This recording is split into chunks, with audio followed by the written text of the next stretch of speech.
আতিয়া ma'am এটা কি করছেন আপনি? নোংরা করছেন জায়গাটা? নোংরা করছি না, কোশ্চেনটা দেখুন তাহলে বুঝতে পারবেন। এটা হচ্ছে জাস্ট শর্টস বানানোর জন্যই করছিলাম। দেখতে পাচ্ছেন এখানে দুটো কিউব আছে, কিউব এবং পাশে অপশান দেওয়া আছে, এবং খুব ইম্পর্ট্যান্ট একটা চ্যাপ্টার কিউব থেকে। অনেকে ভাবে অনেক টাফ কোশ্চেন।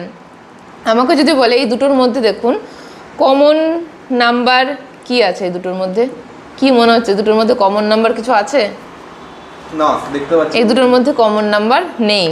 যদি এই দুটোর মধ্যে একটা কমন নাম্বার থাকতো, ধরুন 2, দেখলাম 2 হচ্ছে কমন নাম্বার, এই দুটোতে 2 কমন নাম্বার, তাহলে এই 2-এর কমন নাম্বার, এই 2-এর অপোজিট নাম্বার কি হবে সেটা যদি আমাকে বলে বের করতে, তাহলে কিভাবে বের করব? দেখুন এই পুরো কিউবটার মধ্যে 2 নাম্বারও আছে, 3 আছে, 4 আছে, 5 আছে, 6 আছে।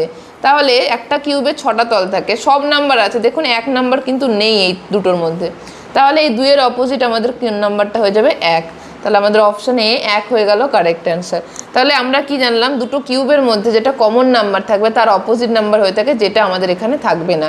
তাহলে এখানে আমি একটা অ্যান্সার দেবো, মানে কোশ্চেন দেবো তোমাদের, সেটা হচ্ছে এখানে যে 6 নাম্বারটা আছে, এই 6-এর অপোজিট নাম্বার কী হবে তোমরা বের করো।